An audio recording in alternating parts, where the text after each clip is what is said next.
I'm a junior dietitian student here at UMD, and a little bit about me, I'm actually from Russia originally, so hence the accent, so I apologize in advance if you don't understand something I'm saying later in the video. So today we're actually going to make comforting, nutritious Zoodle Mac Cheese. I found this recipe off Pinterest and it instantly caught my eye because it's mac and cheese, you guys. Who doesn't love mac and cheese? I mean, I do love mac and cheese, but this is healthier option for mac and cheese because it's made of zucchini, so it's packed of nutrients and protein. So this meal or dish will be good for post-workout or just when craving the comforting food but like wanting something nutritious at the same time. So this will be perfect, and it's again low in calories, so per whole dish it's going to be around 300 calories, around 20 grams of protein, and lower in carbohydrates. Just it's a healthier option or healthier, zucchini will be healthier substitution for regular pasta, but it's going to be comforting at the same time. This dish will keep you full due to its high volume, but it's not only that, this dish is cost effective and it's so easy to make. This meal will take no more than 10 minutes. So give it a try. Actually, before we proceed, we want to wash our hands, and I'm just going to use this antibacterial soap because during these times we need to make sure we're using some kind of antibacterial soap. But you can use any soap, but you need to make sure that you wash your hands for at least 20 seconds, and that's according to CDC. And you want to wash in between your fingers, your wrists, because these are oftentimes forgotten spots and where most bacteria accumulate. So you just wash this for 20 seconds.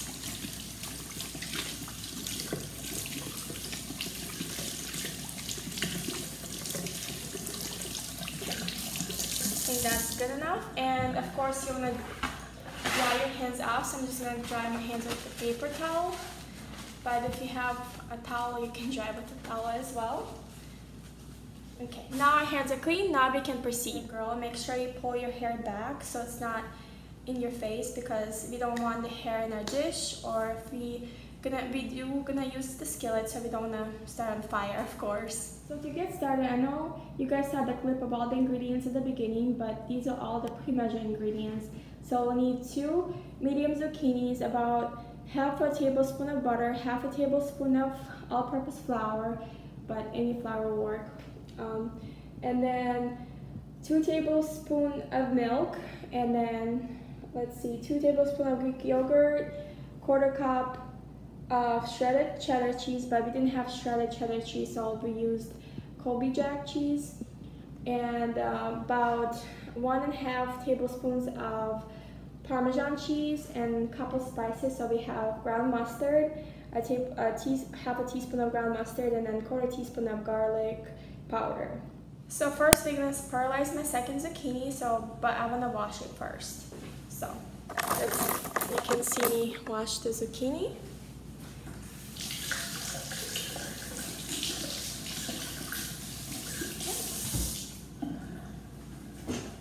So before we start spiralizing the zucchini, I want to preheat my skillet so it's ready by the time the zucchini is spiralized. And it takes a while to preheat. I'm sorry you can't see my face because I have to tilt it here. But when you want to spiralize zucchini, you just want to cut the ends off, and there's nothing wrong with the ends. They're just not. It's kind of hard to eat them, so we're not going to use them. And just a little bit about zucchinis before we spiralize them completely. Zucchini is actually native to Mexico. It's like Mexico now, and then some northern parts of South America. And then during colonization times, European brought this back to Europe where their cultivation began. So this is just a little history of it. But it's, as you can see, it's like dark skin outside and like yellow. Sometimes it can be like light green to yellow inside. So, and then zucchini is like versatile. They can be prepared in so many meals. Can be prepared in savory meals or sweet meals. It's a really versatile fruit. Lastly, zucchini can be eaten raw or steamed, broiled, fried. There's just endless ways to make zucchinis, but yes, it can be eaten raw, added in salads. So there's a ton of recipes with zucchinis. To start spiralizing the zucchinis, we're going to be using this spiralizer, and there's different types of spiralizers. This is just a round one, but the cheaper one, the simpler ones, you can find cheaper at any store, Walmart, Target, Amazon for literally less than $10. So, and I guess for this spiralizer, you put the zucchini here, and then you just spiralize. And you can see where the noodles come out. So zucchini is actually very low calorie fruit, but it has so many nutrients. So it's nutritionally dense food. So zucchini contains significant number of vitamins like B6, riboflavin, folate, vitamin C, and K, minerals like potassium and magnesium. And additionally, and you can see zucchini is a good source of antioxidants and anti-inflammatory phytonutrients, which are good for fighting free radicals, which cause cancer. So this is, my goodness, I don't like the spiralizer. It's kind of hard to spiralize with this one, but it still does the job. It's just really hard to, and that thing got stuck.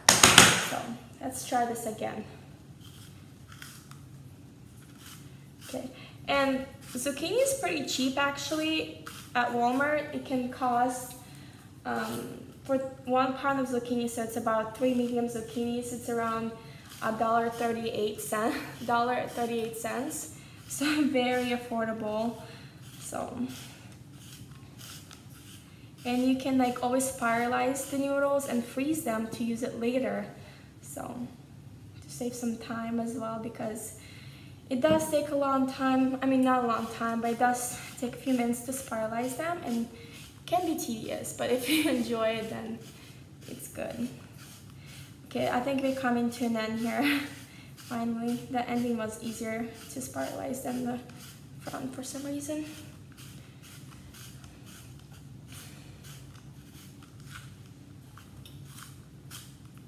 So after our zucchini will be spiralized, this step is optional, but zucchini do retain a lot of water. They just naturally have high water content. So if you don't want your noodles to be as soggy, I recommend dumping them on a paper towel. And you can add salt so it pulls more water, but we're not gonna do that. We can just damp it with a regular towel, and you can see literally how watery they are. So now that we're done with spiralizing the noodles and our pan is preheated, we want to put our half a tablespoon of butter in the pan. And the original recipe was calling for regular butter, but since we didn't have it, this is actually a avocado butter, and it's healthier.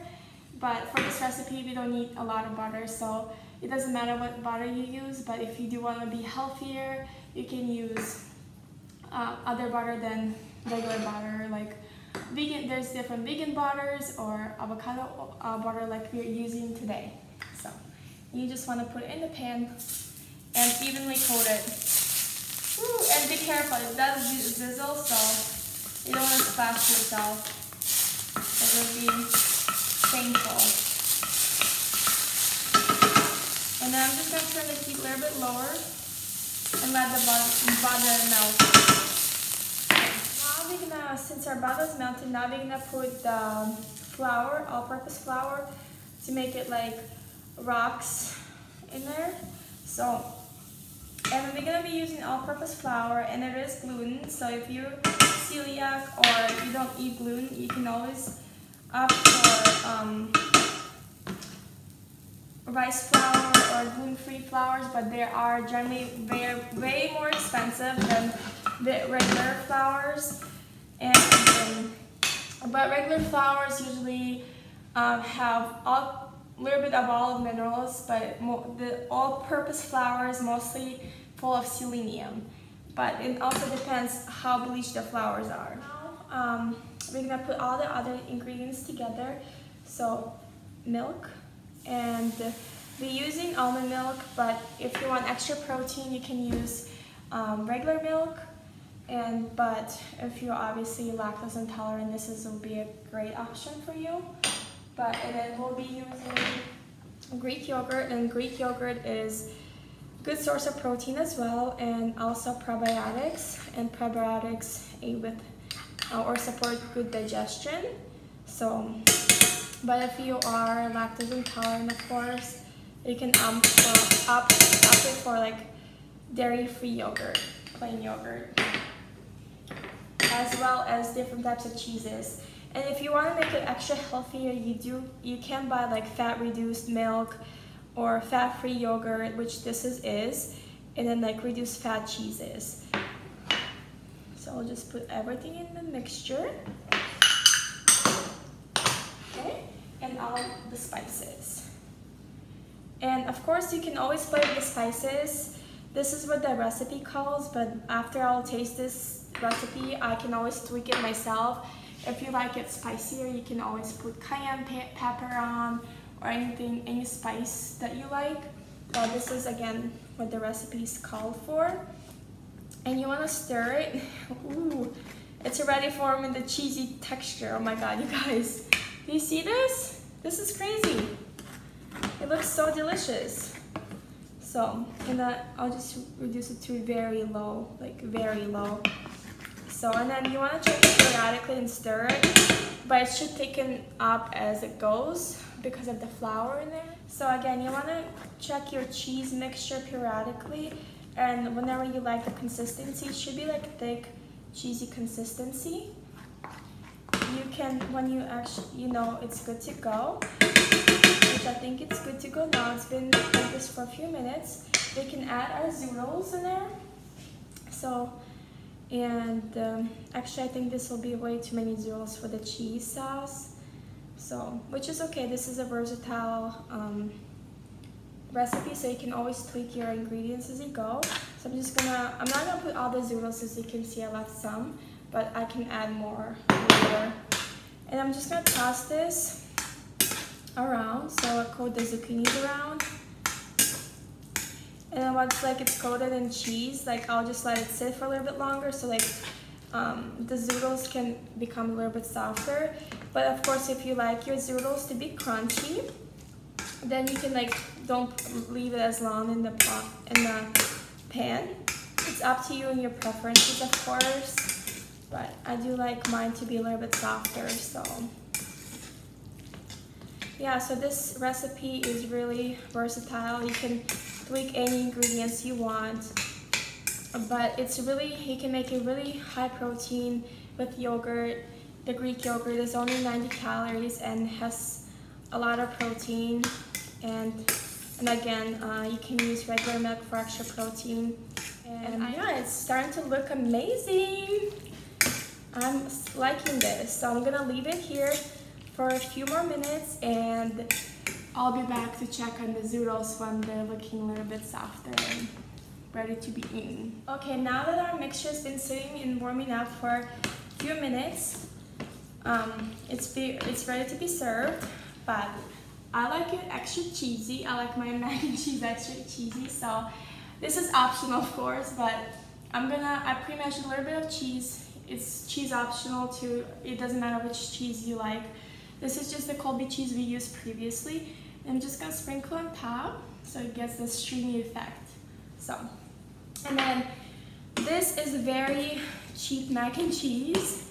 So the whole meal, if you include all the ingredients, costs only $20. But of course, you didn't use a whole pound of bag or of flour and all the cheese bag, everything, all the ingredients. So if you include all the ingredients you just used, it will be less than $2.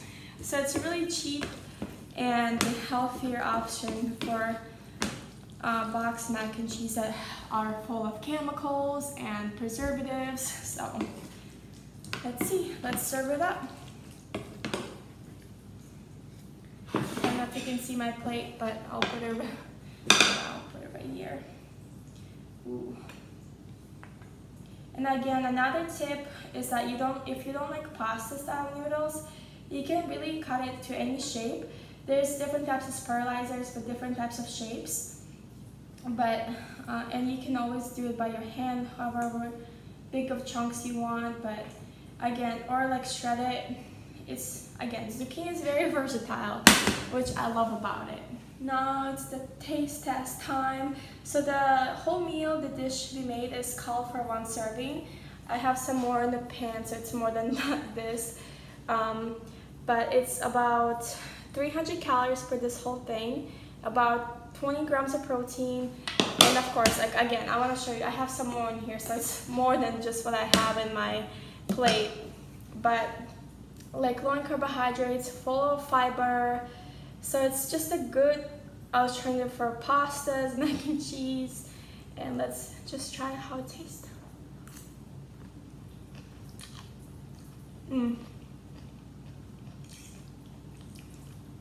It's really good, but I think I'm gonna leave the rest for a little bit longer because the noodles are still like crunchy, which it tastes fine, but I like it like regular noodles, like softer noodles. So, but this is delicious. So if you haven't tried making zoodles, or if you love mac and cheese, give this recipe a try. So you guys, give this recipe a try, and thank you for tuning in and watching my demonstration. I hope you found this helpful and you'll make it yourself. Enjoy it. See you guys later.